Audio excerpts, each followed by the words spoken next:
Muy buenos días, noches, madrugadas, donde sea que nos estás viendo alrededor del mundo. Bienvenido a nuestro mundo. Bienvenido al mundo de Aspica.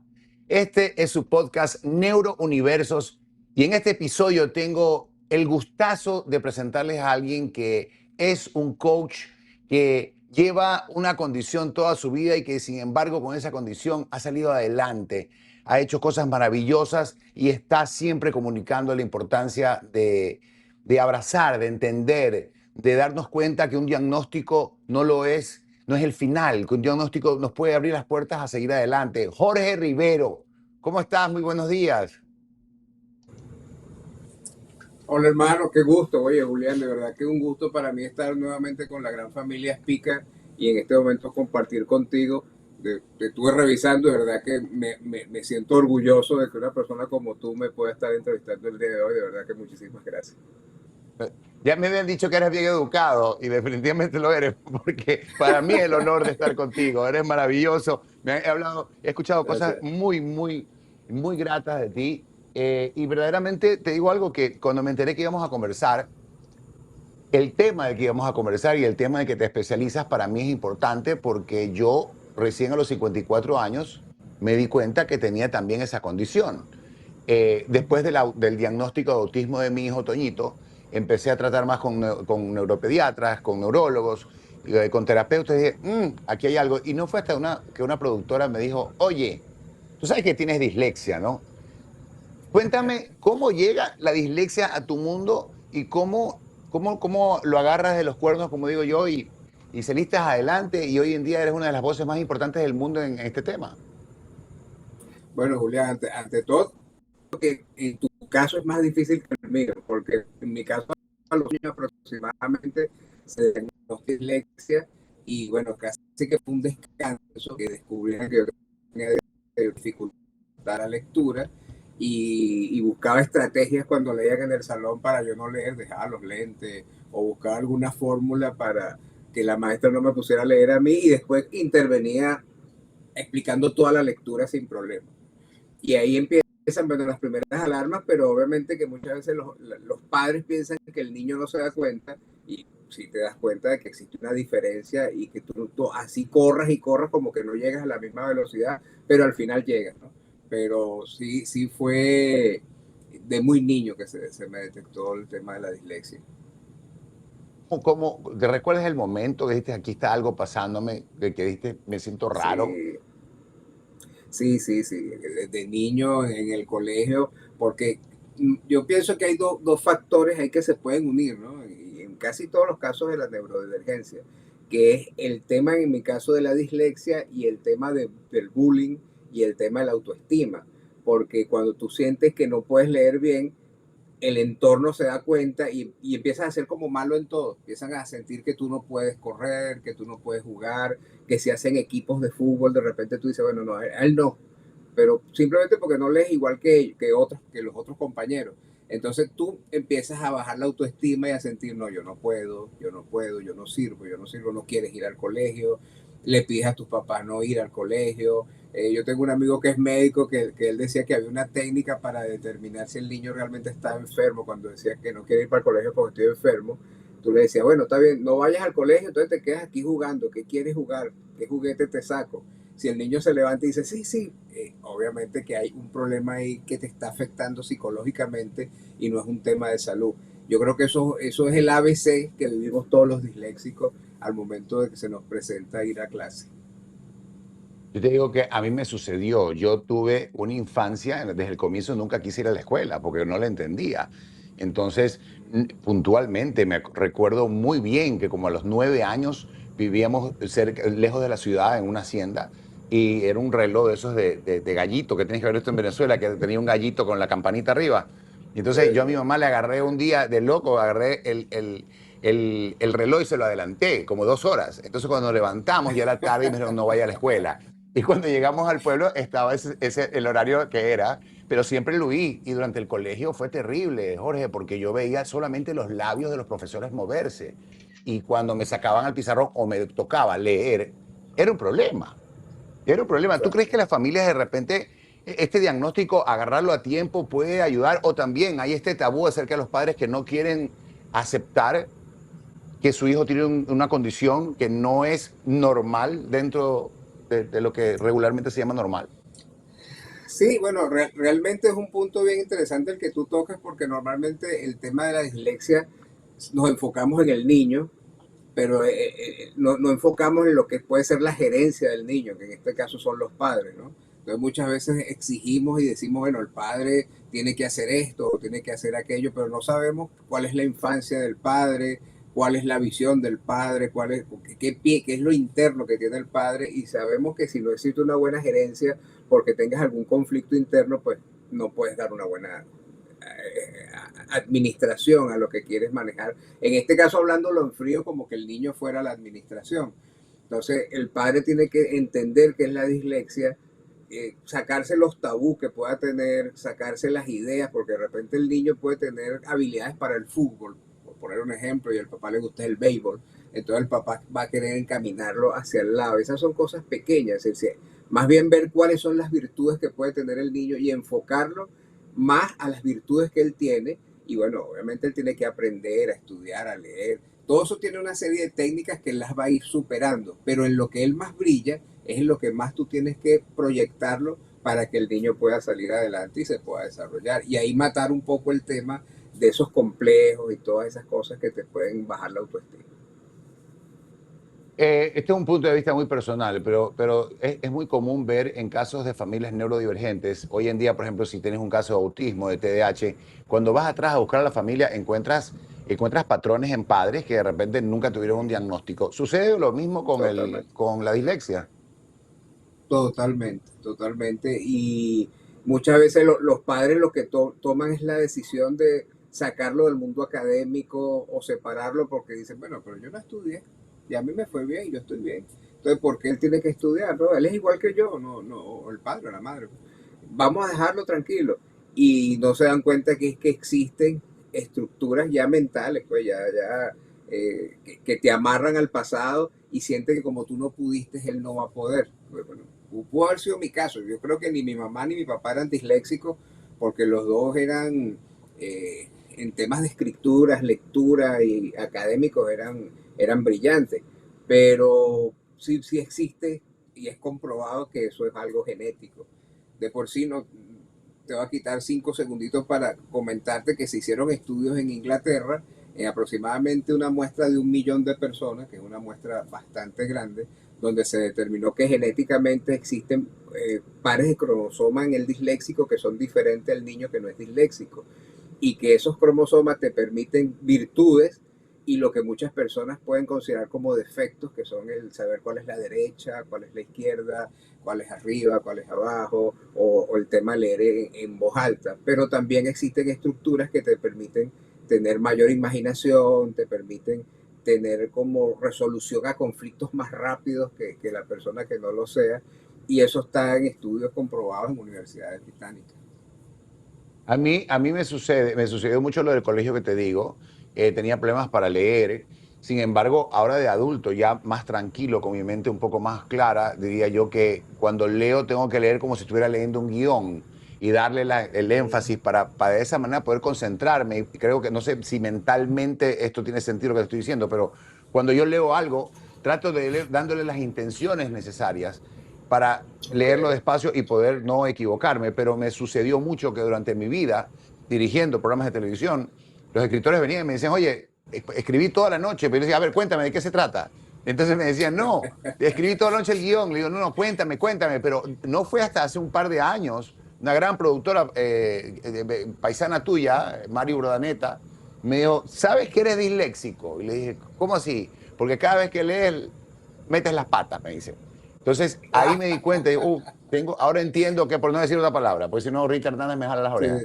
Entonces me dice, cada vez que abres la boca metes la pata, haces una presentación y si tratas de escribir, leerla y presentarla no puedes. Y es verdad, me entrababa. Entonces hasta ahora me sucede un poco con los números, de repente en las noches, los mapas, a veces que se me cruzan. Ahora, a veces le digo, no, es que estoy más viejo. No, es que tienes una dislexia y no me había dado cuenta hasta este punto. Claro, ¿Qué pasa con esta claro. iglesia? ¿Cómo ese estudiante que no iba a hacer nada? Porque a mí me decían, tú no vas a hacer nada. Yo sé que terminé en el mundo de la televisión. ¿Cómo terminas tú siendo un académico, estudiando? O sea, ¿cómo hiciste? ¿Cómo hiciste para salir adelante y lograr todos los éxitos que has hecho hoy en día de la parte académica también? Bueno, una pregunta antes de avanzar, pero te voy a preguntar yo a ti, te voy a interrogar yo a ti. ¿A ti te gusta leer o la dificultad que tú sientes solo es en lectura en voz alta? No, no, no, no me gusta leer. Es más, escribí un libro y cuando lo escribí, mi esposa me dijo, ¿qué vas a escribir tú un libro si nunca has leído un libro en tu vida? Y lo pude escribir, pero cuando lo trato de leer, yo mismo, en cambio, con mi libro es algo emocional porque empiezo enseguida, se me quiebra la voz y no puedo. Si tú me pones a leer en público, yo siempre decía que cuando veía a las personas en las iglesias que leían la Biblia con esas letras tan chiquititas, decía, Dios mío, ¿cómo hacen? Yo no podría, me trabo. Entonces ya es una cuestión que mentalmente yo creo que me siento que no lo hago. Prefiero escuchar. Claro. El tema tiene que ser demasiado interesante para leerlo, tiene que captar mi mente. Ahí te va una contrapregunta. Cuando un tema, cuando un tema es tan, te llama tanto la atención, ¿tu cerebro puede organizarse un poco para leer mejor? Bueno, es que casi que te voy a responder con lo que ya pensaba responderte. Existen dos factores en los que te puede facilitar el tema de la lectura. Yo leo muchísimo, me gusta leer, pero bueno, yo en mi país estudié para ser abogado, o soy abogado, saqué una especialización en derechos humanos, saqué una especialización en derecho penal, saqué una licenciatura en administración de empresas, y todo esto lo digo no con el fin de decir, oh, mira, todo lo que estudié, sino en un contexto de que depende del propósito que tú tengas, porque por lo menos a mí me gusta leer y me gusta ayudar gente a través del derecho, pero tengo que leerlo, a juro, ¿no? Ahora, leer en voz alta para mí es extremadamente complicado. Y eso es lo que te proyecto. Si de repente a ti te gusta, tu mente se va a enfocar a que tú tienes que lograr esa. Entonces, la curiosidad del tema del disléxico es muy un niño con dislexia. De repente, la D y la B, tú tienes que buscar palabras que para el niño sean acorde a él, dinosaurio, eh, el burrito, y mostrárselo con muñequitos que él le llame la atención. Hay 5 formas de aprender, que son la visual, la auditiva, la táctil. Entonces, buscar cuál de las formas es la que él utiliza y llevarlo a que él tenga la curiosidad de entender por qué un dedo es importante en una mano. Y de ahí, bueno, ahora tienes que dibujar un dedo, ahora tienes que escribir la palabra dedo. Y entonces ya él no es solo la palabra, sino que él agarra todo el contexto, que es lo que lo que a ti te pasa con las lecturas. Si es un tema que a mí me interesa, como dices tú, yo lo leo. Pero ya no es un tema de que, bueno, no es que no me guste leer, sino que como yo siento que eso me va a dar un aporte, yo automáticamente me esfuerzo un poco más. Y eso pasa igual en el niño. Lo que pasa es que, claro, en el niño hay que buscarle la estrategia de ver cómo llevarlo a que todos los temas le interesen para que él se vaya formando y vaya agarrando estructura. ¿Tú te acuerdas de Baldor, del álgebra de Baldor, de nuestra época? En Claro, Venezuela tenía ¿quién ese no se libro. acuerda?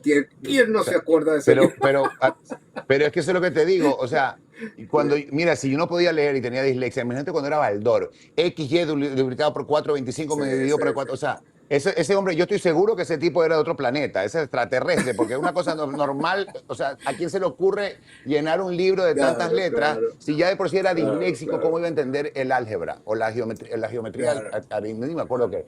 Son los momentos más claro. traumáticos de mi infancia.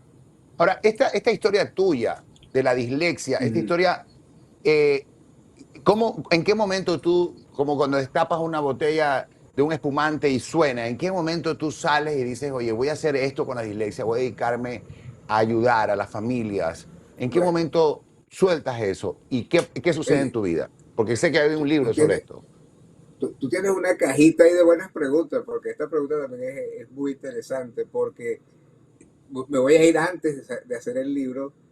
Yo representé incluso a Venezuela en juicios internacionales y participé en actividades en la OEA, y a mí me da vergüenza decir que yo era disléxico. Es decir, para mí el tema de la dislexia era un tema vetado, yo no quería hablar de eso porque si, como en la infancia, en el colegio, cada vez que uno tenía un error, lo que hacían era ponerte a un lado. Yo sentía que al yo decir que era disléxico y reconocerlo, incluso trabajé en empresas importantes de mi país, yo decía, bueno, me van a quitar la oportunidad de un ascenso o me van a retirar de un caso que esté representando.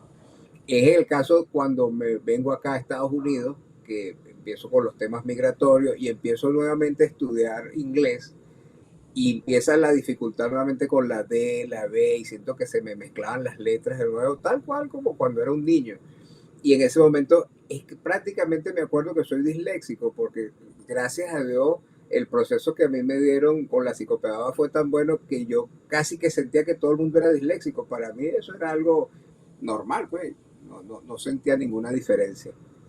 Y aquí en Estados Unidos, con el tema de ser migrante, es que se me ocurre pensar qué aporte puedo dar yo a las demás personas que puedan estar pasando por lo mismo, como si fuera mi último apoyo a la humanidad. Y se me ocurre la idea, pero como una memorias mías, escribir el libro acerca de la dislexia y contraté a una persona que me ayudó a hacer la corrección y esa persona, gracias a Dios, me orientó muy bien y me ayudó a conseguir como un proceso de ayudas en España que te permitían corregir el libro y ayudarte a publicarlo a un precio bastante económico, porque bueno, tú sabes cómo es la historia de los inmigrantes, que llegamos un poco recortados para este tipo de cosas. Y así arranqué, hice el libro, lo publiqué, le contacté a esta gente le interesó el libro, hoy día ya no existen lamentablemente, y me hicieron la publicación del libro. Y bueno, 3 años después estaba en un concurso aquí en Miami, el cual inscribí el libro que nunca pensé que iba a llegar ni a la esquina y gané el primer premio en una feria hispanoamericana de literatura aquí en Miami. Y ahí fue que dije, bueno, Wow. mira, como que sí puede ser que la cosa esté bien encaminada y eso motivó a escribir el segundo libro que te comentaba hace rato, pero que ya no tiene nada que ver con el tema de dislexia. No, pero está muy interesante, puedes compartirlo. ¿Ah? El otro libro, ¿cómo se llama? Sé que no tiene nada que ver con dislexia, pero me pareció el Sí, tema interesantísimo. sí, se llama Puertas al Pecado. Puertas al Pecado, que mucha gente me dice, pero ¿qué tiene que ver los 7 pecados capitales? Porque este libro es una historia policial del municipio de Chacao, en Venezuela, y en cada capítulo se narra un pecado capital. Y mucha gente me decía, pero ¿qué tiene que ver los pecados capitales con dislexia? Ya como que tú te estás saliendo del área. Y no, y sí tiene que ver, porque la dislexia, al igual que muchos temas neurodivergentes, dice que son cosas invisibles a los humanos. Y los pecados capitales también lo son. Entonces tú puedes sufrir de gula, de ira, de avaricia, y puedes ser algo oscuro dentro de tu entorno porque eres una persona bravucona o eres una persona con vicios y tú crees que eso no lo ve nadie y eso está afectando. Entonces, sí existe una cierta similitud entre lo que puede ser eso y lo que puede ser una condición como la dislexia. O sea que la próxima vez que comete un error o comete un pecado, digo, no, es que soy disléxico, perdóname, Señor. Bueno, Hermano, puede ser una o sea que estrategia. en definitiva, ese muchacho que, que estaba en la escuela, que las letras se le confundían, que muchas veces los profesores, inclusive yo, a mí me dieron palo en la escuela. Yo fui de la época de que con la regla te pegaban en la mano porque no podías leer, porque no podías... A mí me dieron palo, o sea, el abuso de niños en su máximo esplendor en los 80. Ese niño que lo tildan de bruto, ese niño que lo tildan de no va a ser nadie, de repente esa etiqueta tiene, aquí hay dos formas. O sacas adelante a tu hijo o lo etiquetas y lo hundes en esta desconfianza por sí mismo, esta falta de autoestima. ¿Qué opinas? Bueno, realmente, como te comenté hace rato, el gran gerente ahí es el padre y la madre, sobre todo la madre, ¿no? Porque existe una conexión ahí, muchos padres se van a poner bravos conmigo, pero que existe una conexión entre hijo y madre, que es una cosa impresionante, y que el hijo está luchando. Yo te lo digo como disléxico, yo luchaba, yo estudiaba, yo me encerraba en el cuarto porque para mí mi mayor alegría es que mi papá me dijera, qué bien, sacaste buena nota y iba para mi examen, presentaba mi examen y lo que me devolvían era un papel lleno de círculos rojos de todas las correcciones, que lo que hacían era volverme a tirar al piso y obviamente un regaño nuevamente de mis padres. Eso fue hasta que ellos se dieron cuenta que una maestra los llamó y le dijo, oye, mira, tu hijo tiene dislexia. Para aquel entonces, gracias a Dios, Venezuela estaba muy bien, y el Estado me puso un psicopedagogo gratuito, un psicólogo gratuito, porque yo vivía en una zona muy pobre de Venezuela, y eso me ayudó. Y ese tema prácticamente murió en mi casa. Si mi mamá y mi papá más nunca me hablaron de problemas de eso, sino me metieron a cantar en una coral, me metieron en deporte, buscaron actividades en las que yo pudiera como levantar mi autoestima nuevamente. Y el tema, bueno, cuando escribo el libro es tanto así que mis hermanos me dicen, ¿y tú eres disléxico? Mis hermanos. Entonces sí fue un tema Wow. que ellos lo supieron manejar muy bien. Tuve ese problema, por ejemplo, yo no tuve en el colegio. Yo sí tuve la autoestima súper alto porque nunca me interesó estudiar. Entonces, a mí no me interesaba quedar bien con papá ni con mamá. Yo iba por la vida tocando guitarra y entonces, y lo peor de todo, siempre hablo de este tema. Yo estaba en un colegio militar Claro. bastante privado, bastante caro. Wow. Sí. Y entonces era buen militar, estaba en la banda de guerra, pero la física, la matemática, la biología, o sea, las primeras horas era para mí terrible, terrible. Pero yo nunca me preocupé. Lo bueno que siento que mi papá hasta cierto punto no fue así de estar encima mío en ese sentido. Bueno, pues pasaba mucho en la calle, pero mi mamá sí me llamaba la atención, pero no tuve esa... Es una cosa como que esperas a ver qué va a pasar con ese muchacho de grande. ¿Me entiendes? Y a eso viene mi pregunta también. Dos preguntas, quiero engancharme de tu pregunta anterior. Me dices que estuviste en un barrio pobre o viviste en un barrio pobre de Venezuela.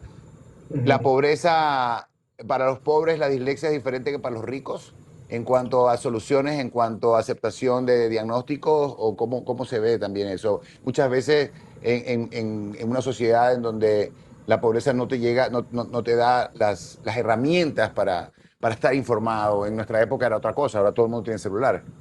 Pero ¿cómo ves tú esa parte? La parte socioeconómica hasta cierto Eh, punto. Bueno, esa es una buena pregunta. Claro, yo todavía no soy rico, todavía no, tengo que esperar un poquito para responderte esa pregunta.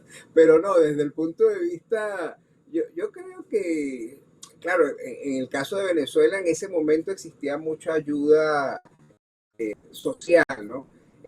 Ahí el tema puede ser los cursos de cómo manejar el tema. Una persona pudiente puede contratar al psicopedagogo, puede contratar a los no, no sé, se está quedando congelada la imagen, ¿no?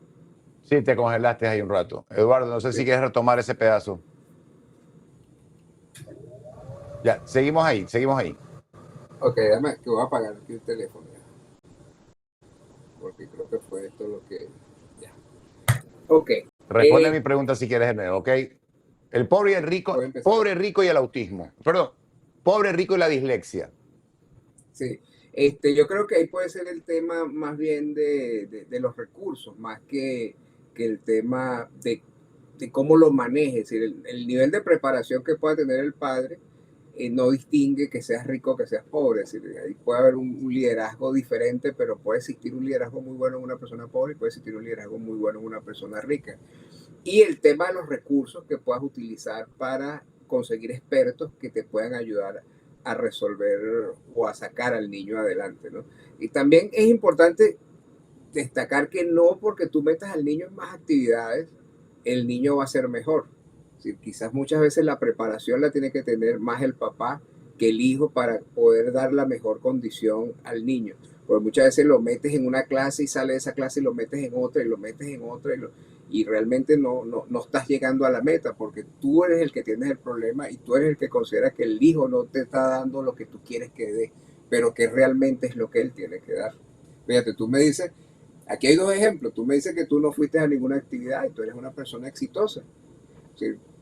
¿En qué consiste eso? El Yo, disléxico un- también es muy astuto y también consigue la forma de más. Yo ayer me moría de la risa cuando tú me decías, escríbeme en 3 palabras tal cosa, que yo entiendo el contexto de lo que tú me estás diciendo. Y a mí me da mucha risa porque yo llegué a trabajar en empresa o cuando iba a estos juicios y tú veas la agenda mía, era caso, una rayita, fulano, una rayita, y yo veía eso, abría la hoja y entendía todo, desarrollaba todo, una explicación en base a 4 o 5 rayitas. Entonces muchos amigos me decían, no, este tipo es un estratega, él lo escribe así para que nadie entienda qué es lo que él va a decir, pero realmente no era estrategia, era que para mí era mucho más fácil solo ver la palabra y saber de qué estaba hablando. Entonces ayer me sentí muy identificado con lo que tú me comentabas con ese tema. sí, es que para mí, te digo, yo necesito hacer un bullet point y mi bullet point tiene que tener, me ayuda de memoria, dos palabras. El resto yo me acuerdo porque lo tengo registrado. Me acabas de decir algo importantísimo. Y aquí regreso a mí, me ha encantado esta conversación contigo, pues me ha llevado mucho a mi juventud. Bueno, estoy joven, 54 no es nada. Pero bueno, en la escuela, otra cosa que aprendí a hacer cuando paso de escuela a colegio era que mi ortografía era terrible. Entonces, todas las tildes las detestaba. Entonces, ¿qué sucedió? ¿Qué hice? Tú acabas de decir la palabra slick. O sea, te buscas tu forma, ¿no? Te buscas tu manera de avispado. Yo siempre fui un avioncito de chiquito. Entonces, lo que hice fue decidir que mi letra, cuando entré al colegio, este colegio militar, que era privado y todo, dije, no, mi letra de aquí en adelante va a ser como los arquitectos. ¿Te acuerdas la letra mayúscula en imprenta? Porque en esa Mm, época las letras mayúsculas no llevaban tilde. Entonces, con exacto, esa exacto. fórmula viví toda mi vida y mi letra es de terror. Si los doctores escriben mal, yo le gano a cualquier doctor. A mí que me manden a un concurso de quién escribe más feo, yo les gano. Sí, sí, sí, sí, sí, sí. Bueno, Y entonces es tú porque sabes, busca la forma. claro, tú sabes cuál es el símbolo de la dislexia, es un lazo rojo. No sé si lo sabías. Y ese lazo No. rojo es motivado a eso, a las correcciones con bolígrafo rojo que le hacen al niño. Entonces, tanto fue eso que ha resonado en tantos disléxicos que el símbolo, por lo menos para Europa, porque para América Latina, Argentina tomó la tutela y es un color azul como el de su bandera, un lacito. Pero para todos los demás países es un lazo rojo y el significado nace de ahí, de la corrección ortográfica que quedó en la mente de muchos de nosotros. Wow, eso no sabía. Otra cosa, y hablando de eso, de los colegios, ¿cómo crees tú, si comparas a Sudamérica con Estados Unidos, un poco en tu experiencia, creo que tienes aquí menos de 10 años, ¿cómo comparas tú un poco el sistema educativo hoy en día en cuanto a estos diagnósticos, en cuanto al apoyo a estudiantes? Y también se ve eso reflejado en las escuelas públicas o en las escuelas privadas. Bueno, aquí yo siento que aquí en Estados Unidos el sistema es bueno. Yo aquí a mí lo único que claro, yo como te digo, yo no soy experto en el tema, yo simplemente soy un disléxico que soy hablador, pero no soy experto en el tema. A mí lo único que me preocupa es que yo siento que muchas de las cosas que puedan ser neurodivergentes de una vez es un medicamento, un sedante, un tranquilizante. Y yo soy más de la escuela europea donde hay un profesor, un psicopedagogo que te va orientando, que te va dando clases, que te va explicando quién eres tú, por qué tú eres así y cómo tú consigues las herramientas para seguir adelante. Entonces te hacen como una unión de lo que tú eres con lo que es la sociedad normal y por dónde te puedes ir. Entonces eso me ha gustado un poco más de los países europeos que la estructura aquí. Aquí sí tú puedes ir y decir y hacer una prueba y demostrar que eres disléxico, pero es como si fueras, como que te quitaran un porcentaje de responsabilidad. Y yo siento que en parte está bien, pero que no es la mejor manera. Es decir, si tú no puedes hacer algo, tú tienes que aprender a hacerlo igual. Así no lo hagas, pero tienes que saber cómo hacerlo. Porque tú no sabes en qué circunstancia de la vida. Esto es como una guerra. Aquí en la vida tú vas caminando y todos los días consigues obstáculos y cosas que te pueden frenar. Y tú tienes que saber cómo desarrollarlas. Porque tú vas a ser un padre de familia, vas a ser una madre y tú vas a orientar a niños también el día de mañana. Entonces, el que te pongan que tú digas, no, tú no puedes y ya, que lo haga otro, en algún momento puede ser que no sea la mejor solución. No, yo creo que al final del día la única forma de realmente de sacar a tu hijo adelante es empoderándolo, es ayudándolo, es saber que hay una condición y decir, hey, está bien, no etiquetar, porque muchas veces en la misma casa etiquetamos a nuestros hijos y es un error que cometemos por la falta de conocimiento, por algo familiar, que es una forma de comportarse familiarmente, que también encontramos eso en comportamientos de familias. Pero creo que hoy en día, de alguna manera, estos temas han salido a la luz, han salido, han florecido por todas partes porque hay redes sociales, porque vemos muchas cosas. Mitos y verdades de las redes sociales en cuanto a la dislexia. ¿Qué has visto tú de repente que te ha chocado diciendo están locos esta gente? ¿Qué hablan? Bueno, lo que pasa es que tengo muy buen sentido del humor, pero en estos días me puse a buscar cuál es el video de dislexia más visto. Ociosidad, pues, que en un momento dice, déjame revisar. Y todos eran de chiste y de burla. Entonces, creo que es un tema serio, por el cual uno puede bromear, porque incluso cuando yo presenté mi libro de dislexia, el padrino del libro no era disléxico y él decía, oye, este libro es muy interesante, o que esto es una condición que nada que ver conmigo, y se echó a reír. Son juegos que pueden ser buenos, pueden ser divertidos, pero que quizás para un niño o para una persona que en ese momento está pasando por una encrucijada de no entender muy bien el tema, no son buenos. Entonces, en las redes sociales creo que no se maneja sino el que le den más like o el que le pongan más comentarios, y creo que lo que buscan muchas veces es proyectar su imagen ganando seguidores sin darse cuenta que un chiste o un juego puede afectar a la persona que tenga esa condición. Y como el caso del disléxico, mil casos de estructura que, bueno, que tú la debes haber visto. Yo pienso que los padres que quieran realmente información deben ser como buscar información profesional de un psicopedagogo, de un libro importante. Hay un libro que por cierto se llama igual Neurodivergencia y habla de por qué cada condición existe. Entonces, por ejemplo, habla del hiperactivo y dice que en la época antes las tribus, los cazadores necesitaban gente que fuera más de mayor movimiento, eran como unos líderes. Entonces, ese es el origen de la actividad hiperactiva, claro, en resumen, ¿no? Del disléxico dice que eran personas que detectaban movimientos, detectaban señales antes que los demás de la tribu lo detectaran, y por como eran, somos un poquito tercos, entonces nos encaminamos hacia un lado y todos los demás terminan siguiendo. Entonces, yo pienso que eso va más relacionado con eso. En ningún momento cuando nacieron la especie humana se pensó que iba a existir la escritura y menos que iba a existir un papel y un lápiz y tú ibas a tener que escribir a mano y poner los acentos y todas esas cosas como tú dices. Pero bueno, la sociedad va creciendo y tenemos todos que irnos adaptando a esas nuevas estructuras que nos pone la sociedad, pero realmente nuestra estructura como nacemos no fue para escribir mejor, porque si no quizás tendríamos unas manos más grandes y unos dedos con forma para que el lápiz entrara en forma más fácil. Pero nos vamos adaptando a lo que es nuestra estructura de formación original. Y sucede porque es lo que dices tú, nadie sabía que íbamos a tener que aprender a escribir y utilizar la escritura en el futuro, ¿no? Nos comunicábamos. Mm. Regresando un poquito a la escuela, porque me he recordado mucho, hoy día esta conversación contigo me ha traído mucho a mi época de colegio. ¿Buscabas un grupo de amigos específicos o andabas con los estudiosos? Cómo era esa parte tuya? Bueno, yo realmente fui muy solitario y la mayor cantidad de amigos los hice fuera del colegio, en actividades de la iglesia. Mis padres me encaminaron mucho hacia la iglesia católica y hice muchos amigos fue en cuestiones de canto. Tú comentaste que tocas guitarra, yo aprendí a tocar guitarra en la iglesia también y entonces me encaminé mucho a mis amistades ahí. Siento que tengo muchísimos amigos o muchísimas personas con las que hago excelente feeling, pero no soy una persona de muchos amigos.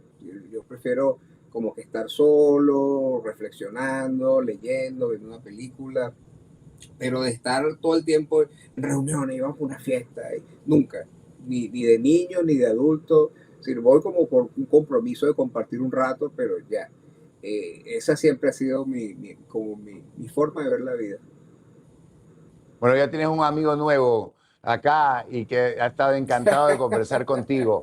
Jorge, ¿cuál es el futuro? A dónde vamos? Me hablaste en algún momento, conversamos, una amiga me había hablado inclusive de tu esposa, que estaban ayudando, tenían un centro con un proyecto muy importante. Sí. Bueno, fíjate, nosotros, el libro de Gabriel nos cambió la vida, ese es el tercer hijo que tenemos nosotros. Y tanto así que la gente me escribía para pedirme ayuda y orientación, y yo no tengo cómo darle orientación porque yo no soy un especialista en el tema. Y entonces tuvimos que sacar una certificación de coach para poder de una otra forma, a través del coach, ayudar a la familia. Mi esposa sí, ella es psicopedagoga y sí tiene experiencia en el tema. Nosotros creamos un organismo aquí que se llama The Tree of Life Coach, que es una estructura para la orientación de padres a través de explicaciones, a través del coach, de herramientas que la persona saque qué tiene adentro, porque de repente puedes tener traumas del pasado, fuiste un padre burlado, fuiste un padre que no tuviste capacidad de hacer algunas cosas y hoy día ver que tu hijo de repente es burlado, no tienes cómo manejarlo o cómo orientarlo, porque lo que sientes es el complejo de recordar lo que pasó a ti, lo que te pasó, lo que te sucedió. Como estamos aquí hablando tú y yo, y tú me dices, me acuerdo del colegio, me acuerdo de repente llevarlo al otro aspecto. ¿Qué pasa si el padre no tiene las herramientas? Entonces nosotros hemos creado esa estructura, nos ha ido bastante bien porque la aceptación ha sido muy buena y muchos padres nos lo han agradecido. Fíjate que cuando apenas yo escribí la primera venta casi que hice del libro, a los pocos días una madre me escribió, porque entonces te queda un vacío. Cuando tú terminas de escribir, tú dices, bueno, ahora que tú lo dejas haber vivido, porque uno dedica muchas horas a eso. Y una madre me escribió por Facebook y me dijo que después de leer mi libro sentía que entendía más a su hija. Una madre en España y yo estoy en Estados Unidos y leyó el libro y pudo decir eso, fue un factor de motivación. Entonces, esa ayuda que dimos en ese momento es la que hemos como hecho un poco más fuerte a través de Tree of Life Course, que es course pero destinado a padres con neurodivergencia, a padres con dislexia, de cómo ver la vida y cómo entender un poco desde tú como gerente la situación en la que está tu hijo.